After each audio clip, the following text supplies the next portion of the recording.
Bombay high court की नागपुर खंडपीठ ने गुरुवार को महल स्थित दी महाराष्ट्र स्टेट कोऑपरेटिव बैंक पर मजदूरों के 13 करोड़ 89 लाख रुपए के बकाये मामले में रोक लगाने वाली याचिका को नामंजूर करते हुए उसे खारिज कर दिया है। हालांकि इस मामले में इससे पहले सुप्रीम कोर्ट ने बैंक की प्रॉपर्टी को जब्त करने के आदेश दिए थे, जिसके बाद बैंक ने फिर एक बार हाईकोर्ट का दरवाजा खटखटाया और हाईकोर्ट से इस पर राहत देने की गुहार लगाई थी। लेकिन हाईकोर्ट ने इस मामले में हस्तक्षेप करने से इनकार करते हुए सुप्रीम कोर्ट का फैसला बरकरार रखा है।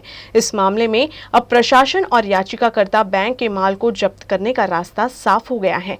गुरुवार को याचिकाकर्ता वकील राहुल झांबले ने यूसीएन को विस्तार में इसकी जानकारी दी। बॉम्बे हाईकोर्ट की नागपुर खंडपीठ ने गुरुवार को महल स्थित दी महाराष्ट्र स्टेट कोऑपरेटिव बैंक पर मजदूरों के 13 करोड़ 89 लाख रुपए के बकाये मामले में रोक लगाने वाली याचिका को नामंजूर करते हुए उसे खारिज कर दिया है।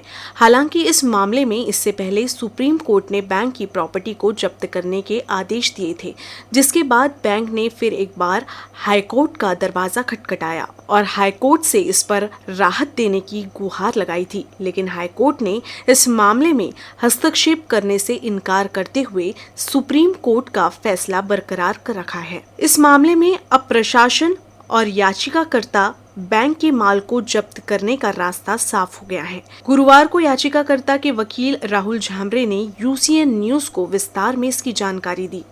11 तारीख को वो कोर्ट ने यही पूछा कि इनका सिंबॉलिक पोजीशन हुआ क्या, तो फर्स्ट हाफ में सिंबॉलिक पोजीशन नहीं था और इसलिए उनको 2 बजे तक वापस सिंबॉलिक पोजीशन लेके कोर्ट में आने बोला गया।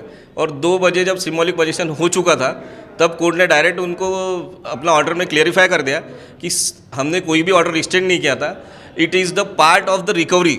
इसीलिए हमने उनको बोला था कि सिंबॉलिक पोजीशन लो और इनको इनके पैसे दे दो कर। कुल मिला के अब जो रिकवरी है उसमें कोई अड़चन नहीं है? नहीं, अभी कोई अड़चन नहीं है क्योंकि हाई कोर्ट ने वो मैटर डिसमिस कर चुका है। इसलिए अभी कोई रिस्टेन ऑर्डर नहीं है, कुछ नहीं है। कलेक्टर को उसको सीज कर कामगारों के पैसे देना है। गुरुवार को आए इस फैसले के बाद मजदूरों ने खुशी जाहिर की है। कई वर्षों से मजदूर अपने हक के लिए इस लड़ाई को कोर्ट में लड़ रहे थे।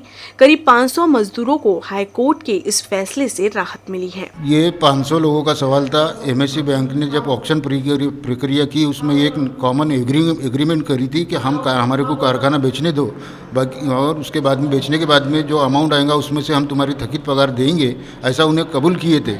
बाकी उन्होंने जो बात कही थी वो उसके ऊपर में तवज्जो नहीं दिए थे, इसलिए हमारे को इंडस्ट्रियल कोर्ट और हाई कोर्ट जाना पड़ा और हाई कोर्ट से फिर बैंक सुप्रीम कोर्ट गई। हमारे को सुप्रीम कोर्ट में न्याय मिला।